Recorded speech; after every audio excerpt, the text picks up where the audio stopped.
Hello everyone and welcome to another pay-per-view recap show. I am here joined as always, the Macho Fan, with my partner, the infamous JoeyIrving. JoeyIrving, are you infamous still or are you just JoeyIrving? Just JoeyIrving. Just JoeyIrving. Well, you're infamous in my eyes. Infamously pretty and infamously at a Dallas game last night. What happened there? I did. I went to the Cowboys Monday Night Football game because, as you know, I don't know if a lot of people know, but I am a diehard day one Cowboys fan. I'm sorry to hear that. I went to their home opener against the Eagles, and they handed the Eagles that L. So. Well, that doesn't happen very often, but it is good to see it when you are there. So let's not stop talking about football. That's not why people are here. They do not care what we say about football. They probably don't care what to say about wrestling, but we are going to talk about Extreme Rules, or can we say Extreme Rules? The one thing I can say was extreme about it was extreme commentary. We have to start off the show with what happened, Peacock. Apparently this only happened with Peacock viewers, but there was the Spanish and English commentary going on at the same time. If you're watching the WWE Network, if you were in Canada or overseas, then apparently you did not get this issue, but Peacock, they had some Duolingo here, so all the people on Twitter were going crazy. Joey, did you have this problem when you were watching? Did it disrupt your viewing? I did. I literally had to restart my Peacock app because I didn't know if it was an error on my end or what. But then I looked on Twitter and everybody has the issue. So I'm like, okay, well Peacock needs to get their stuff together. And the sale to Peacock was bad in my opinion. They should have just kept the WWE Network around here in the U.S. The funniest part about it is it didn't end up until about the second match into the show. Like the whole pre-show matches, every time they cut to a match, it was I don't know what the mix-up came in, but it was pretty funny. And the best part about it was Pat McAfee making the joke about it on commentary when they came back. When he came back from one of the SmackDown matches, while Michael Cole was talking, he was saying something in Spanish right on commentary in front of him. It was really humorous. It's one of the reasons he is the best ones on the mic.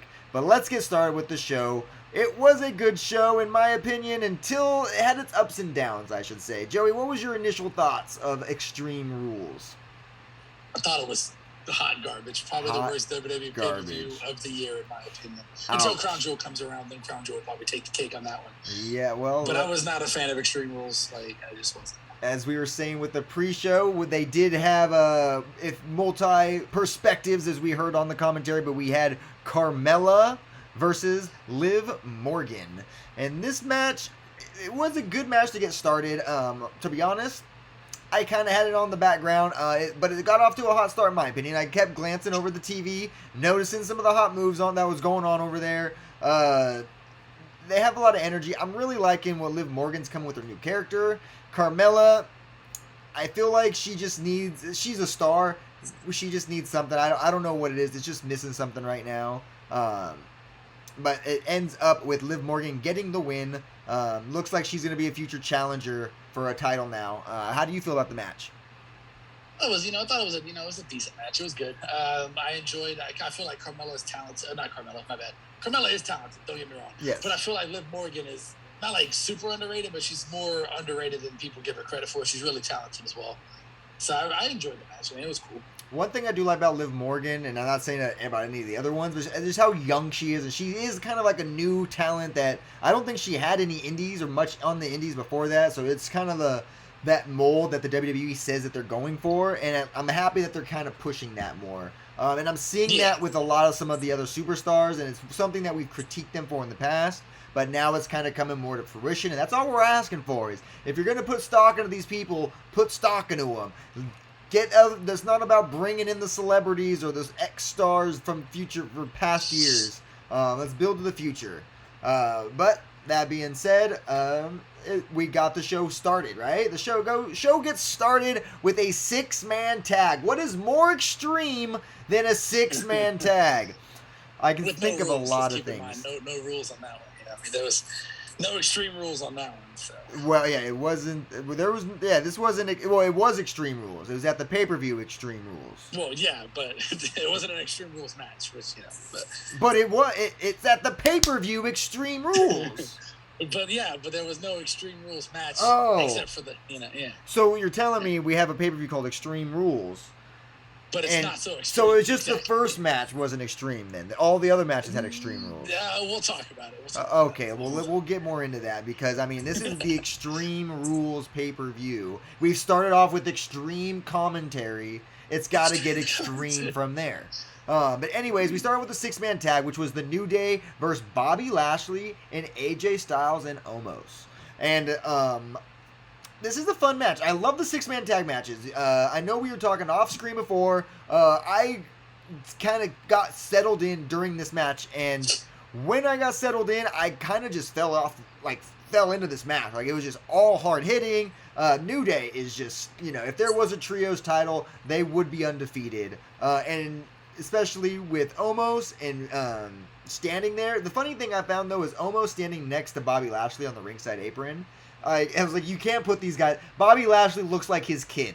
Like, it didn't seem real. Like, I was like, okay, this was not good booking, in their opinion. Like, if you're going to put the big, almighty Bobby Lashley, don't make him stand next to Omos ever. Like, Omos, literally could pat him on the head. It's like, good boy. I did not make him look good in the light, but I love the fact that Big E literally called out Bobby Lashley as soon as he got tagged in. And then just two big, meaty men smacking meat. And it was, Big E is a great champion. I love the fact that he's what we want in a champion. Everyone says, oh, he's too goofy. He's not serious. When he becomes serious, it is great to see. And when, he can even add the jokes to it. It's just part of the personality. I cannot wait for all the big meat slapping that's going to be happening wherever he goes, whether he gets stayed in the draft or whatever, because Big E is a great champion. Anyways, this match ends with the New Day defeating Bobby Lashley, AJ Styles, and Omos, with Big E sending a Lashley. Lashley hits the spear into AJ after a mixed tag reaction, and then Big E gets the big ending on AJ Styles. 1, 2, 3. Very fun match. But I want to get more into the following night. Okay, so spoiler alert if you haven't watched Raw yet. The opening of the show of Raw starts off with a New Day and Bobby Lashley getting into it, or Big E and Bobby Lashley into it, and then the Hurt Business comes out. Why don't you bring the Hurt Business out at Extreme Rules? That's extreme. Why does it have to be AJ and Omos?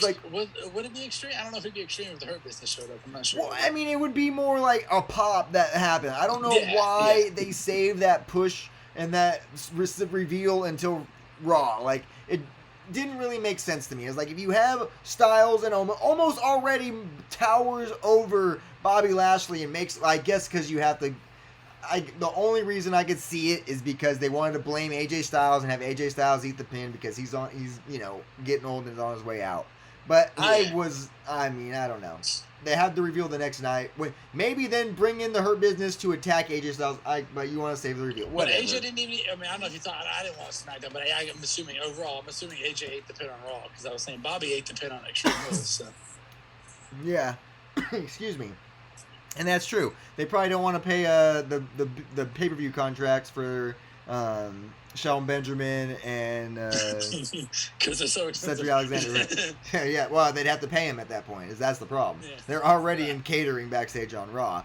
Anyways, but then we get into the SmackDown tag titles. The Usos and the Street Profits. You want to break this match down? I can tell you that was not an Extreme Rules match either, Brian. What? But yeah, it was not. So 2 matches down and no Extreme. We're 3 matches down, not one Extreme Rules. No Extreme Rules, but it was a good match. I think this is probably match of the night, in my opinion. The Usos and Street Profits killed it. Of course, 4 talented individuals, such as those men, are going to kill it. And I really enjoyed the match. I thought it was good. Yeah, and I loved the false finishes in this match. I got hooked on a couple of them. Excuse me. Been talking so much, my throat is getting dry, but. I really like the way that they had the false finishes, the way they kept going back and forth. I thought from when they broke forward, when they hit the frog splash, Montez Ford hit that frog splash, I thought it was over. I'm sorry, guys. And then, but then again, they gets broken up, and then the Usos do get the double splash to retain. Oh, and then the blockbuster too. I'm looking through some of the highlights there right now. I loved when they hit that blockbuster from the top rope. It was a lot of. These guys are some of the best tag teams that WWE has. I'm so happy they didn't break these up. I hope they don't. I don't know what's going to happen with the draft, but it seems like one of these teams is getting moved. But if they're going to break up the Street Profits, I would imagine they're going to have to. They're going to probably have Montez get the bigger push, in my opinion, over Angelo Dawkins. Oh, Montez of course. is a star in the making. Montez, and he went against Roman the other week or last week, and so it's like like he's definitely got the it factor. I would love to see the New Day, either two members of the New Day, take on the Usos and the Street Profits in a triple threat tag match. I feel like that match would be killer with those six men in that match. It'd be great. Yeah, and so now that I got the graphic actually fixed, there you guys can see it now. We are talking about the Usos and the Street Profits. But yeah, good match. Usos retain their titles. And then we're on to the match that I have a lot to talk about, kind of. I just don't understand. It's Alexa versus Charlotte for the Raw Women's title. And also not an Extreme Rules match. Just want to let you know that either. Not an Extreme Rules wasn't? Match.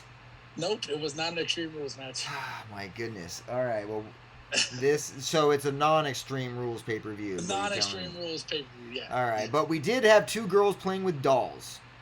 We did have that happening, and I mean, Charlotte, I would be so offended. Like, I just, especially what we've been, like, I don't know, like, it's just, anyways, match, basically, Charlotte beats up. You know, it's Ric Flair, that's what it is. It is, but, like, Alexa, you get given this character from Bray Wyatt, this creative genius.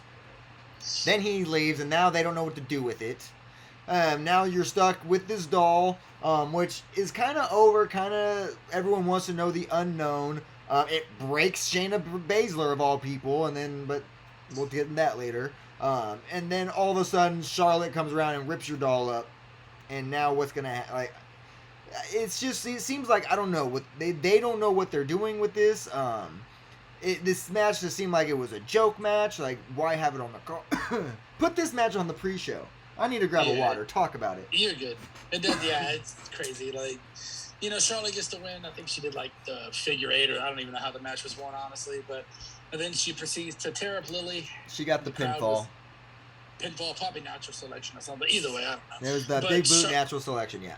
Yeah, and so Charlotte ended up tearing up the doll, and then Alexa did her little hissy fit. And I'm assuming that's a way for her to transition out of this character to either do something different to become Lily, or to be having her original gimmick that she had before she became whatever she is now. Yeah, they definitely need to do something with her, because this is not working with it is now. I don't know if you saw, but when she was foaming at the mouth, quote unquote, she had a tablet of capsule of some sort in her mouth that wasn't foaming properly. I don't know if you saw it on the stream, but I wasn't paying that close attention to her mouth foam, but I'm sure they zoomed in on it when she was on the ramp, so it was kind of hard not to miss it, you know. Well, especially some Eagle Eye fans are definitely gonna put that all over Twitter and make a big thing. It's a secret message. She's going to AEW. That's your thing. That's what you said. I know. I made that tweet. All right. But yeah. So hopefully we get out of it. Charlotte Flair. I'm surprised they didn't, like, I know Doudrop answered that open challenge on Monday Night Raw, spoiler alert if you haven't watched Monday Night Raw, but I already said spoiler alert, but I was expecting that kind of be the drop for that title, because, or maybe not, maybe Charlotte still, I believe even if she has the title, she should go for Queen of the Ring. Yeah. And I think that Pete champions should want to get that title. I believe just because they have the title, they shouldn't be able to go for it. I mean, Bret Hart used to do it, so... I think it'd be kind of cliche if she went for the Queen of the Ring and won, because she calls herself the Queen. That's the most Vince thing ever, so... Yeah, for sure. And so, speaking of the most Vince thing ever, let's get to this... next match. Extreme Rules US 3-Way. That's the three-man Damian Priest. It wasn't an Extreme Rules match, but being with that as triple threat, it was a no DQ match. So Extreme Rules! So they brought out tables. Jeff Hardy did a front flip off a ladder. Wait. They did not. There was no weapons involved in the match at all. So you're telling me we had Damian Priest, Sheamus, and Jeff Hardy in a match at a pay-per-view called Extreme Rules in a no disqualification match, and there was no weapons? Involved. Wow. No ladders, no tables, no chairs, no one going through announce tables. Yeah, it was... This isn't a very Extreme Rules pay-per-view. It's not. It's a not so Extreme Rules. They should have called it Extreme Commentary Rules. Yeah, Pat McAfee would have killed it. Killed it. Oh, man, if they would have said that, Pat McAfee literally probably would have said the F word. I probably would have not doubted it. That was But a good match, though. This triple threat match was solid. I enjoyed it. All the fans, for some reason, the crowd was behind Jeff Hardy trying to win. I don't get it. I don't think Jeff Hardy's Hardy needs over. a title run. Jeff Hardy will forever be over in WWE. I feel it. I don't think he needs a title run, though. I think he's done enough in his career, in my opinion, to... I do love the spot, though, where Jeff Hardy tried to hit the Swanton and then got pushed off by Sheamus, who did the dance and then did the flying knee from the top. That was funny. I thought he was going to do a Swanton bomb, no joke. I thought he was going to, too, but apparently he loosened up the... Oh, we'll get into that later. And then we do get a roll-up victory, though. How do you feel about a roll-up victory for titles on pay-per-views? Not a fan of it. I'm not a fan of roll-up victory in general. I feel like they're overdone and overused. Like, just beat him straight up. Like, well, I mean, like if you're gonna use it on a match that's not for a title. Well, if you're gonna use it for a title, use it on a character that needs to use a roll up, not necessarily like Damian Priest is. But like, dude, come on, like these are. Especially in Jeff Hardy like use the roll. Jeff Hardy rolled up carrying cross. Like, if you're gonna have someone win for the roll up, it should be Jeff Hardy rolling it up in this. Internet was buzzing for that one when he squashed carrying cross. And so, but this match did lead to a rematch on Monday Night Raw, which was actually. Extreme Rules, Damian Priest versus Sheamus. Like, are we doing like Extreme Rules on Monday instead of Sunday now? Is that what's happening? Yeah, I don't understand how that happened. Like, literally, they got like literally a good match on Monday Night Raw, so what you're saying is we got Sunday Night Raw and we got Extreme Rules on Monday. That's what you're saying. It felt like it. Yeah, that's exactly what happened. Because we'll get into that. Well, Big E and Bobby Lashley had the cage match on Monday Night Raw, so that's his Extreme Rules. Oh my god! and then we're getting to our co-main event though, Extreme Rules, which this had to be an Extreme Rules match, and no, this had to be like a slobber knock because this is for the Women's SmackDown Championship, Becky Lynch versus Bianca Belair. These two women like. Becky, yeah, she might have squashed Bianca at the last pay-per-view to get the title, but this is redemption. It was not an Extreme Rules match. What? Not Wait a minute. Extreme Rules. It was not an Extreme Rules match. Okay, but this match, it did not. It had the rules by it. It did not even care about the rules. The referee was barely there. He was there the whole time. So how'd this match end? I don't even remember. I don't know. I wasn't even really paying attention to it. So you're telling me this match didn't end in a DQ? It did. Sasha Banks returned, actually. Banks returned. So you're telling me at the Extreme Rules pay-per-view, in the co-main event, in a title match. It was a disqualification? It was. That's not very extreme. That's not extreme. It's not. Hey, Sasha Banks had an extreme return. She didn't use any weapons, but it was still an extreme return. She beat them both up, left them laying, held up the title with her blue hair, saying that she's coming for the title. Yeah, I don't understand that. I was so shocked by this match. Like, the kiss of death almost... I mean, if you want to get technical, the women in the match were, kind of extremely good-looking a little bit. So that's kind of extreme, I mean, just a little bit. Yeah, but, I mean, like, if you're... It's, like... It's the fact that you had a pay-per-view called Extreme Rules, and one of the biggest matches people are looking forward to, and I don't even have the graphics switched yet. Jesus, that's on me. There we go. On this and it wasn't even an Extreme Rules match. It wasn't even Extreme Rules match, and it ends in a disqualification on the pay-per-view called Extreme Rules. Very extreme. Very, very extreme. Very, very extreme. And then it made Becky look. I mean, like, I guess she's heelish now, but I feel like her and Seth are going to get reunited, and they're just going to have, like, I don't know. A baby? Another one. All right. But anyways, not very extreme. But we did get to our Extreme Rules match. The acknowledged one, Roman Reigns versus the Demon Finn Balor. Can confirm this was an Extreme Rules match. Yes! We got an Extreme Rules match at Extreme Rules pay-per-view. I was getting nervous there for a second. One of my highlights... All around solid match. I enjoyed it. I thought it was good. This match was definitely the highlight of the pay-per-view.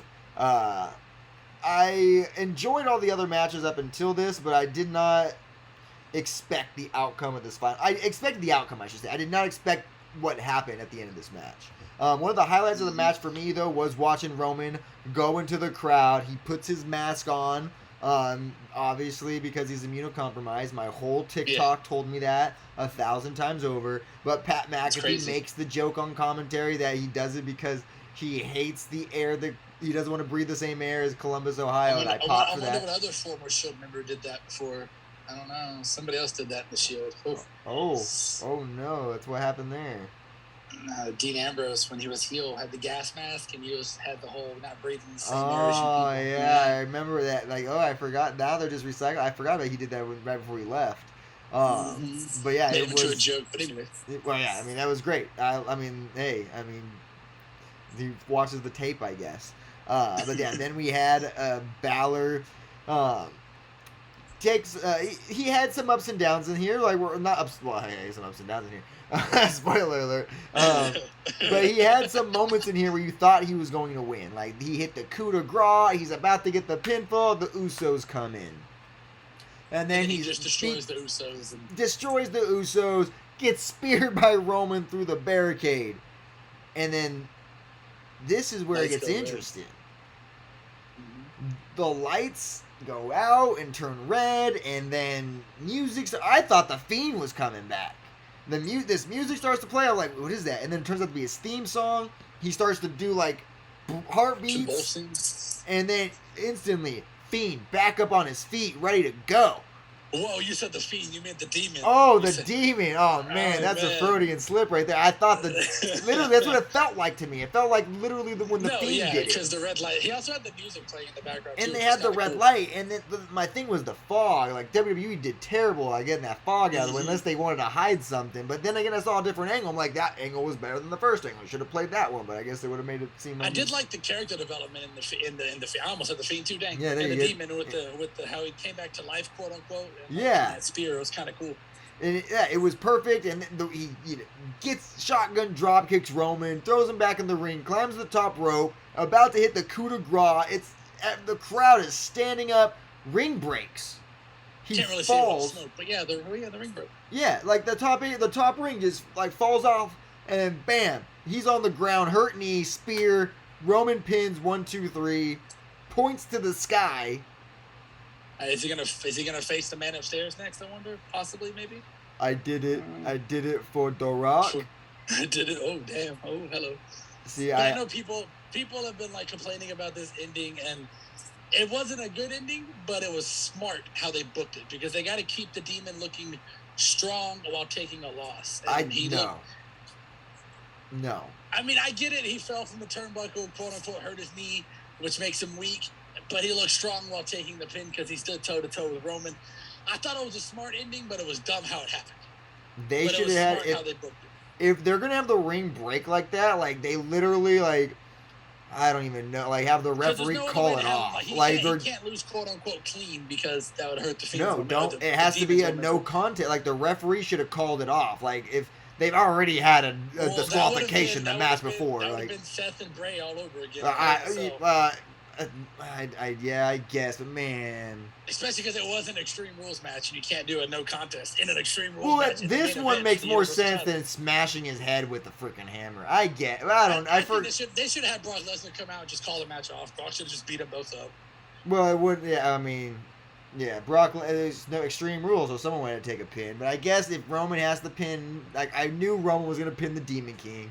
I just love the fact that he was one of the very few people that's been protected on the roster. But now he's not, and now it's over. He still looks strong, but he's not the protected one. I mean, shoot, even Reggie's protected. The 24/7 champion is protected, for crying out loud. Yeah, but I mean, that's not going to last for long.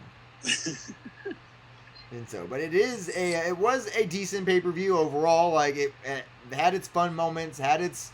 I give it 3 out of 5 stars. 3 out of 5. That's what I give. Yeah, maybe not quite a 3. I'll probably do 2.5. 2.8. I'll give it 2.8. Yeah. I'm saying it was fun. Like, it's one of those pay-per-views that I felt like they just... If you're going to call it extreme... It felt like, you said it earlier, it felt like a Raw. Like, and that's another thing I want to end the show with, is like, Raw is already too long. And we can't have Raw being 3 hours long every week.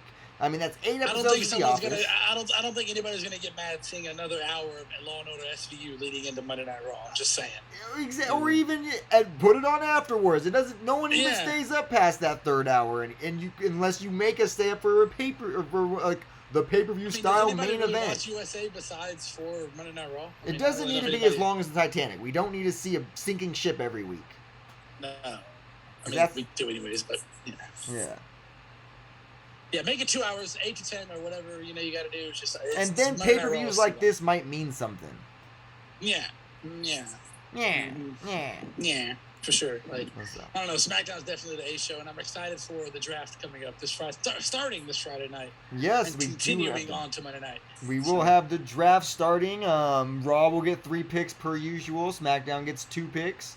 And any major draft debuts you think we're gonna see? I don't know. I think probably Drew McIntyre is getting moved over. Probably Bobby in the Hurt Business will probably get moved over. I don't know who's going to come up from NXT. I don't think Kyle O'Reilly. Well, Kyle O'Reilly might. There's some rumors that he might get moved up. I do think we might get an announcement about Gable Steveson. Probably, yeah. And I think Pete Dunne. We might get a Pete Dunne sighting. If we get a Pete Dunne sighting, it'll probably be on. I'll probably say SmackDown overall. I feel like. I don't know. I think Raw kind of fits his style more. And I feel like a lot of the major stars, I feel like Edge and Seth will probably go to Raw. I feel like Becky and Charlotte will probably switch brands too. Well, yeah, Becky will go where Seth goes. Bianca will go where Street Profits go. Yeah. They're not too keen on breaking people up right now, especially in this I feel like the era. New Day will probably still to be together because I feel like Big E will probably go to Raw with Xavier and Kofi. Well, he's if champion. Xavier and Kofi don't get moved to SmackDown, that is. Yeah, I mean, Big E's champion over there, so he can't get moved. Well, he's champion. Technically, he's on the SmackDown roster. Because he was on SmackDown when he won the WWE title. Touche. So. He's gonna get moved. So this was early. So technically, he would get moved to Raw because he is the WWE champion. Yeah. So he'll definitely get officially moved. I don't think Lesnar moves to Raw, even though USA executives really want him over there on Monday Night Raw. Oh, Lesnar, he might become a free agent and do both shows. Yeah, probably do what Cena does, be on both shows. Yeah. Yeah, because I see I think Goldberg will probably get drafted. I think Goldberg. You think Goldberg goes to Raw? I want to go to SmackDown if Bobby Lashley goes to SmackDown. No, I think he's gonna after they do their thing in Saudi Arabia, he's gonna stay at Raw and just feud with people there. Yeah, hopefully, probably. Hopefully, just have Goldberg. Matt Riddle. We don't even need Goldberg. Just release him. Just let him go. No, I need a Matt Riddle versus Goldberg. I need it. That's not gonna happen. It's gonna happen. It's gonna happen. And then I need Matt Riddle versus Brock Lesnar. It's gonna happen.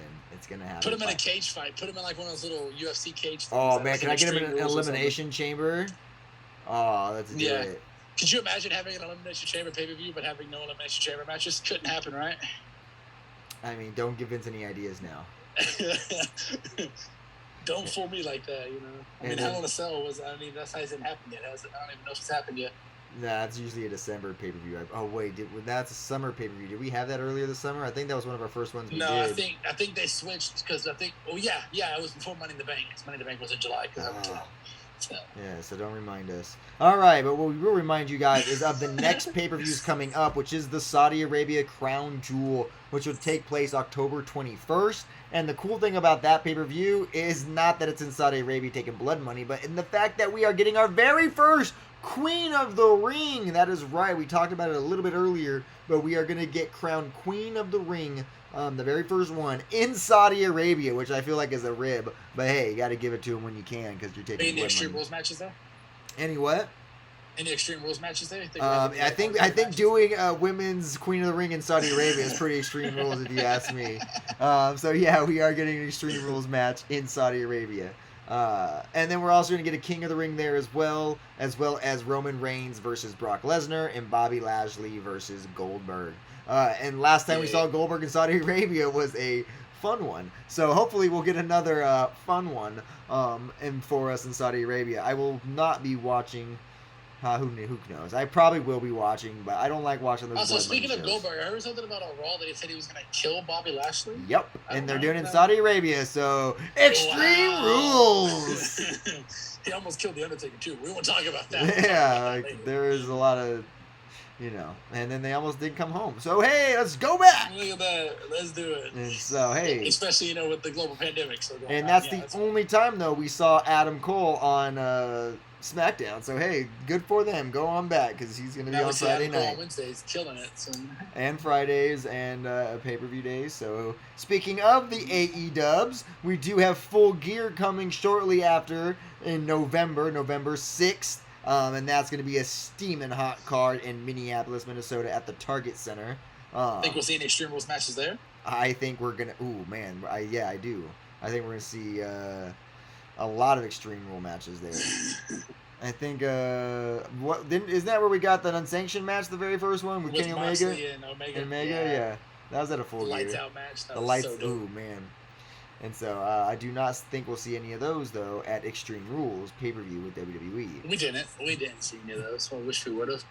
But what we will see is us and our pretty faces. Well, you'll see my pretty face and Joey's pretty picture sitting next to me.